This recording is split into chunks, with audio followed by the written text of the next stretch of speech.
Мало кто в Нерюнгри не знает такую яркую личность, как Татьяна Кириллова. Это ведущая свадеб и юбилеев, участница массовых мероприятий, депутат, общественный деятель и просто хорошая мама и бабушка. И такой она была с самого детства. Несмотря на жизненные трудности, Татьяну всегда отличала активная жизненная позиция в любом возрасте и в любом коллективе. Да, я в 5 классе прочитала книгу «Тимур и его команда», рассказ в школе. И я настолько была под впечатлением от этой рассказа, от Тимура и его команды, что я в 5 классе, мы организовали отряд, нас было 6 человек. Мы пришли к памятнику погибшим воинам, давали клятву. Я вообще гуманитарий, с математикой не дружу. И я давала клятву. Почерк у меня был ужасный, ужасный. Почему у меня сейчас красивый почерк? Потому что я тогда дала клятву, что я исправлю свой почерк. Я прям клялась. Девочка у нас отличница была в моем отряде тимуровцев. Она клялась, что исправит, подтянет меня по математике. И другие тоже клялись. В тетрадь мы все это записали и пошли по поселкам помогать. Будучи родом из солнечной Украины, Татьяна волею судьбы попала на север.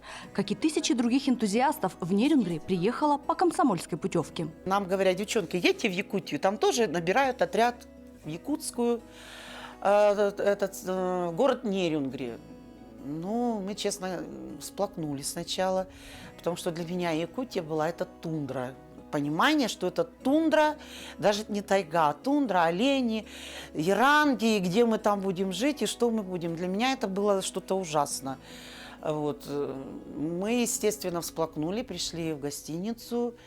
Назад отступать нельзя, стыдно. И мы решили, едем. Сейчас, глядя на современный развивающийся город, мало кто знает такие факты, что во время строительства Нерюнгри люди жили не только в старом городе.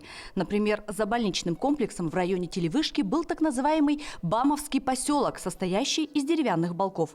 Сюда добирались пешком, вода была только привозная, помещения отапливались обогревателями. Именно здесь первое время и жила наша героиня, когда приехала из Украины. Когда я приехала в 1981 году, возле телецентра, прям возле телецентра, ну, наверное, метров 50 чуть левее, был как поселок, не поселок, 15 балков.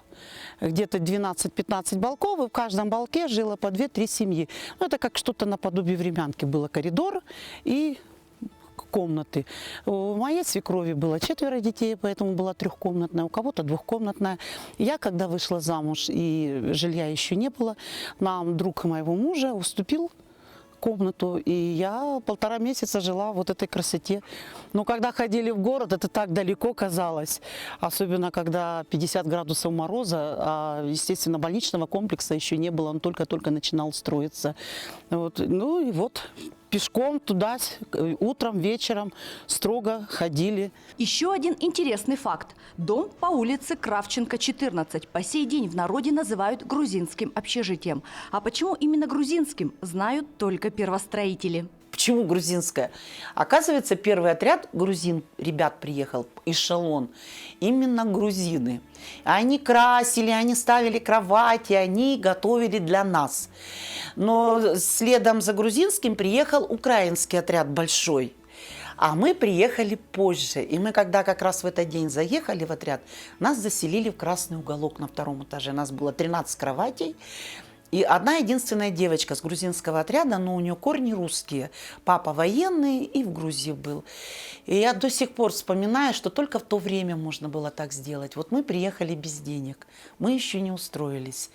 Оля Вигера, я ее на всю жизнь запомнила, она очень высокая, там по 2 метра рост у нее был.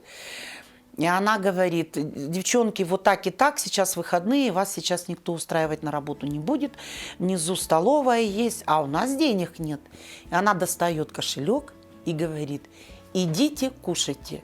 И мы с ее кошельком 2 дня ходили в столовую и питались. Я же говорю, только в советское время можно было достать и вот нас 12 человек кормить. И у нас как-то даже в голове не было, что нужно зарплаты же отдать, потому что Ну, тогда такое время было, что у нас есть, мы даем, и не задумываемся о том, что это нужно. Мы банку открыли сала в Москве, мы ее налево-направо, всю гостиницу там эту огромную кормили, угощали. Это же украинское сало, украинская колбаса. Но как-то не было понятия, что тебе дали, и ты должен тут же дать. Это было все вот прямо от души делалось. С первых дней, как Татьяна Владимировна приехала в Нерюнгри, она включилась в общественную работу. Организовывала праздники, участвовала в мероприятиях. Веселая, позитивная девушка всегда была душой любой компании. Мы в молодости все, очень многие занимались, ходили в агитбригаду. Это такая бригада, которая выступала как КВНщики. Мы выступали с критикой, с юмором, ездили в Золотинку, в Иенгру, Калиневодом ездили, выступали. Я даже помню... Мы культпросветчики, мы живгазетчики, мы заводилы из села, что нам награды в агитбригаде. Сама с молодость сюда свела. У нас даже такая песня была, это когда я была в Николаеве, в Украине, на практике, и мы там вот были. И здесь была агитбригада. В школьные годы Татьяна занималась в театральном кружке и до сегодняшнего момента принимает активное участие в культурной деятельности.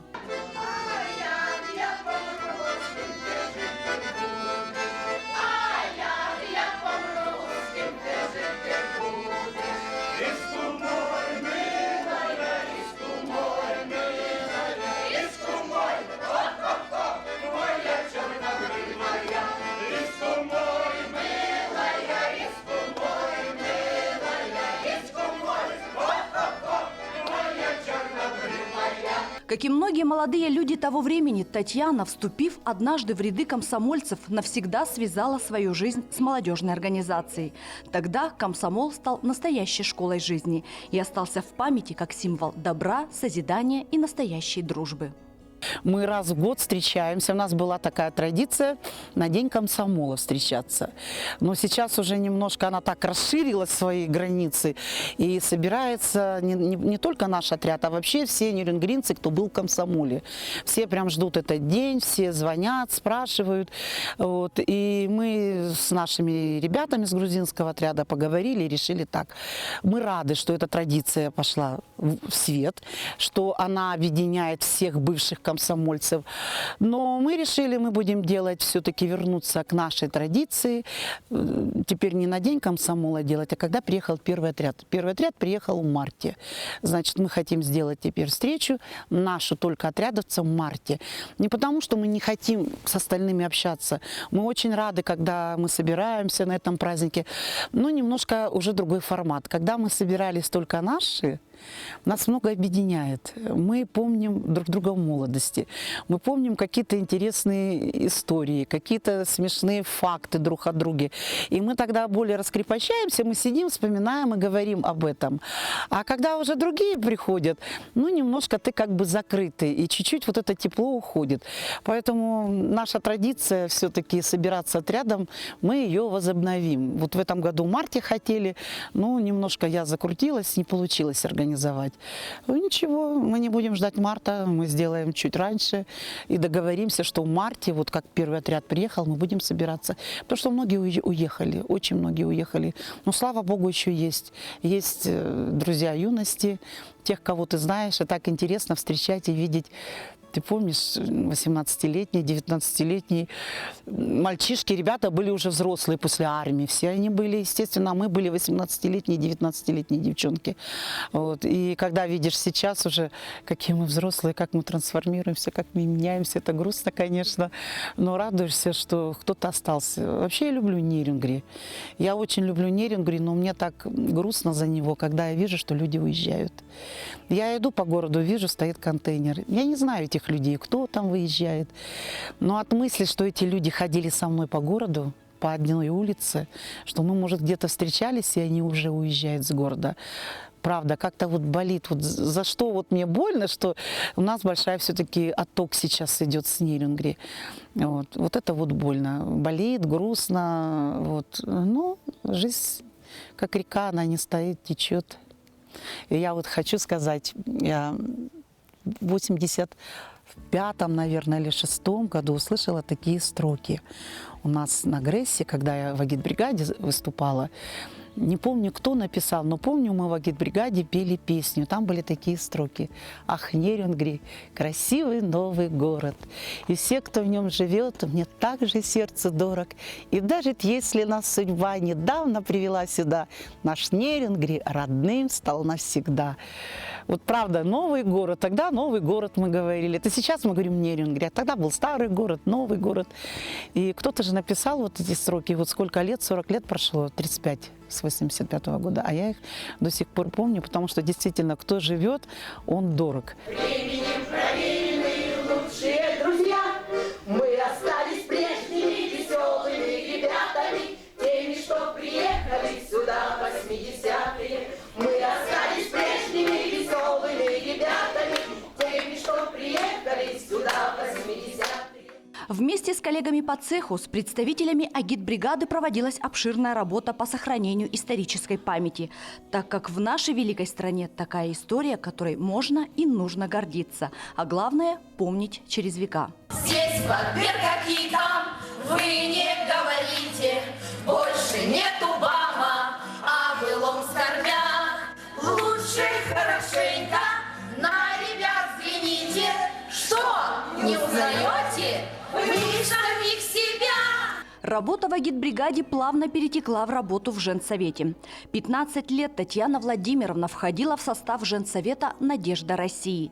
Это общественная организация, где неравнодушные женщины объединились для защиты материнства, семьи и детства. Главная задача – это безвозмездная помощь малоимущим семьям, обездоленным детям и старикам. Татьяна вместе с другими участницами женсовета брала шефство над пожилыми людьми, помогали им в хозяйстве, делали ремонты в детских домах, а могли собраться, выбрать грязный двор и провести там субботник. Я говорила девчонкам, сделаем косметический. Но девчонки, они у меня такие, они не могут остановиться, они сделали капитальный. Я мебель разобрать, разбить ее, вытащить что-то, вынести. Внук у меня старший пришел, там накрутил гвоздей кучу, картины, потому что у нее они где-то там лежали. Она говорит, куда вешать стены такие? Ей жить захотелось. Она говорит, я сейчас хочу жить в такой красоте. Так девчонки дальше пошли. Алия пошла, договорилась с фирмой, чтобы в рассрочку ей поставили стекла, окна пластиковые, потому что там дуло. Вот. Девчонки у меня нужно были вот шить маски, коронавирус был. Мы 1000 с лишним штук шили. Мы сидели и их шили. У меня мозоли были вот такие, потому что это кроить, все резать нужно было. И девчонки у меня шили. Нужно было вот торопышки, акция была, район проводил, женсовет района. Мы шили чепчики, распашонки, пожалуйста. Мы не делимся на вот это где-то по партиям, что это не наш женсовет. Нет, это надо для общего дела, это нужно для людей, для детей. И мы это делали. Горят сердца задорные, не гасят их метели. Они огнеупорные у нас на самом деле. Мы пронесли сквозь годы наш огонек добра. Живет агитбригада, живет наш стройотряд. Татьяна Кириллова признается, что очень любит все этническое. Здесь, на севере, изучила повадки эвенков, культуру Якутии, не забывая при этом свои народные обычаи и традиции. Чародейную ночь на Ивана Купала оживают все травы, деревья, цветы. Для магического и колдовского выбираются ведьмы из темноты. Но не стоит поверий народных пугаться. Нужно в этот день выбрать большой водоем. За 1000 километров от исторической родины за долгие годы родную культуру помогает поддерживать работа в украинской диаспоре. В 2014 году, после проведения Библионочи в Нерюнгринской городской библиотеке совместно со всем составом ассамблеи, мне просто захотелось показать свою культуру украинскую.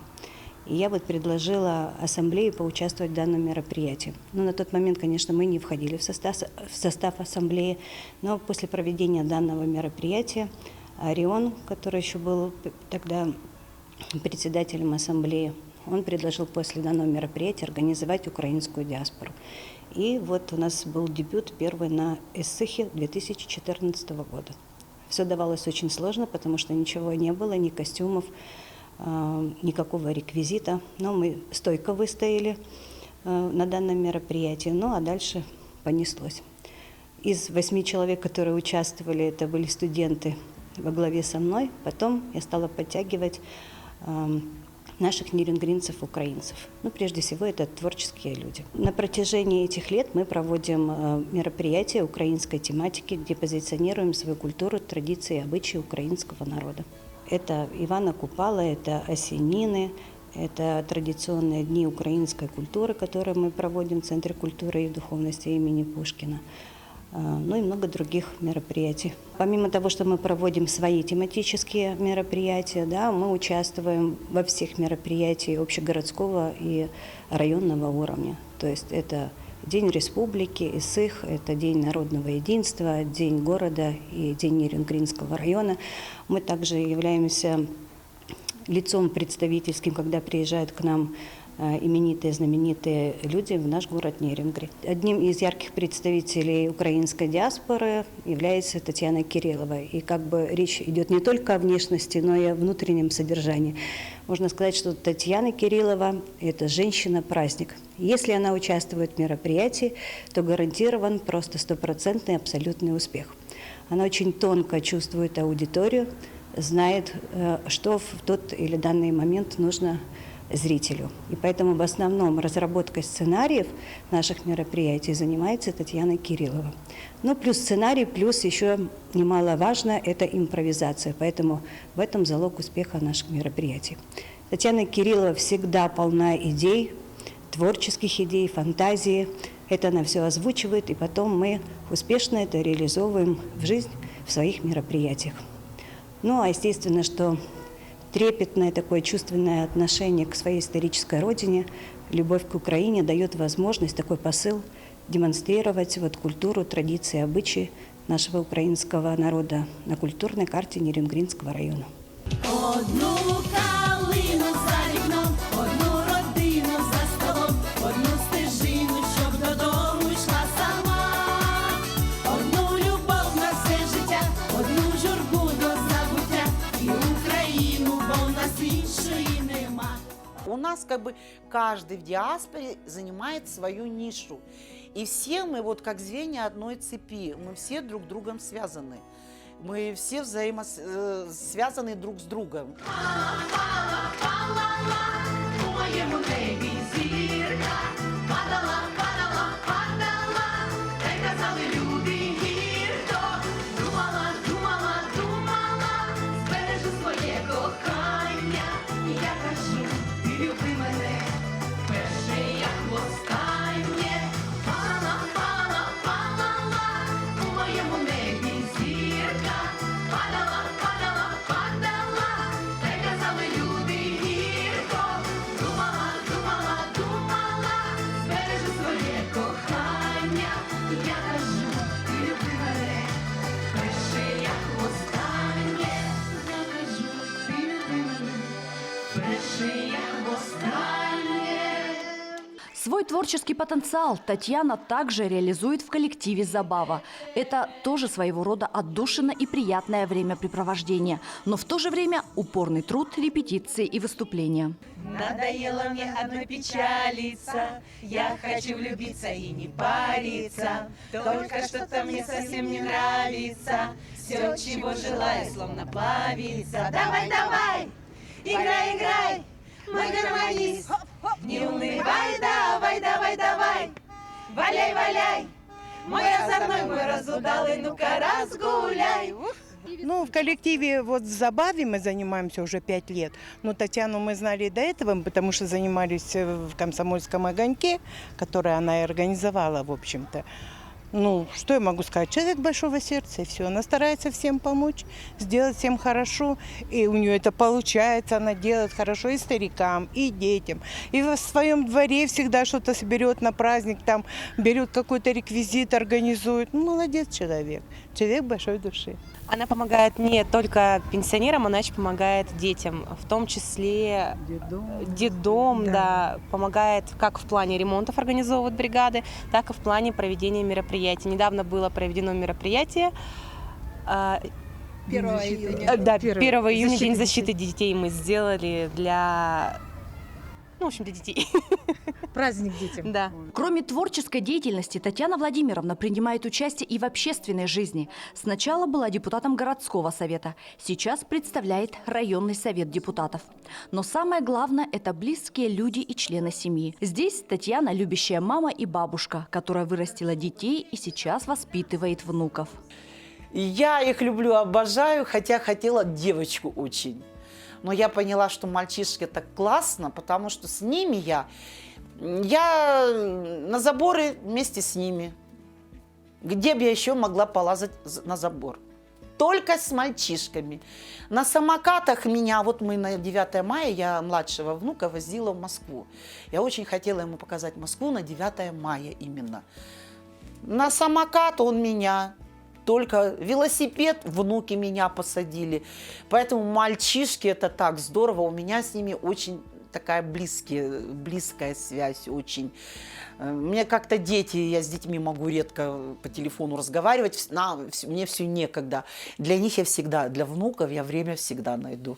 За 40 лет суровый северный край стал второй родиной. Как говорит Татьяна, все, что я имею и чего я достигла, я обязана Якутии. Первых 10 лет, когда я жила в Якутии, я не могла привыкнуть, правда. Я настолько тосковала за Украиной, что, во-первых, небо не такое. В Украине небо очень высоко, а здесь низко. В Украине ласточки летают очень высоко, а здесь низко.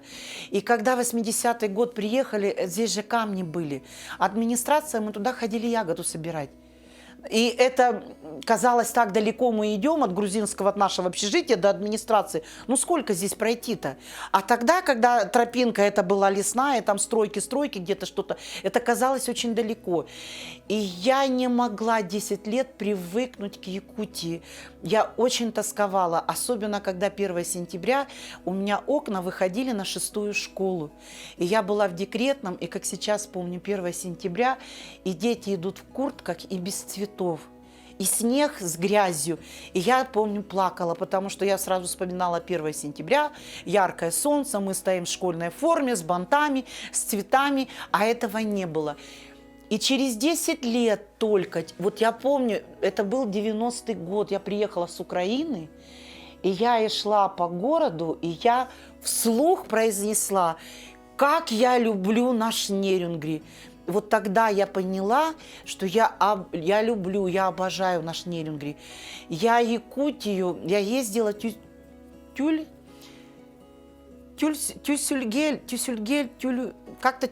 по-моему, называется. Доезжаешь до Лены и в сторону, как ехать на Чурапчу.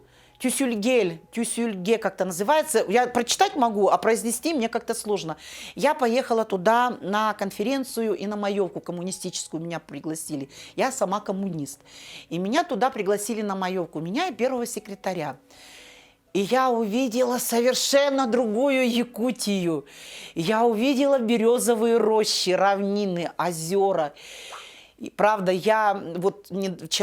позавчера собирались с подругами, я говорю, зачем нам куда-то ехать, девочки, Якутск. Я его для себя открыла, это такая красота. Я когда попала на праздник Исаак в Якутске, у меня мурашки были, когда вышли на Асоху, на этот общий круг. И мы были во втором кругу. И я развернулась и увидела, что 15-тысячный стадион, а там было их больше, и все были здесь. Это такая энергетика. Я обожаю, я люблю старый Якутск, я прям хожу по нему. Я люблю новый участок Якутска, я обожаю эту природу. И ехать куда-то, я люблю Украину, правда. Но это малая моя родина уже. Да, там мои корни, там могила моих родных, там папы, бабушки, дедушки, да.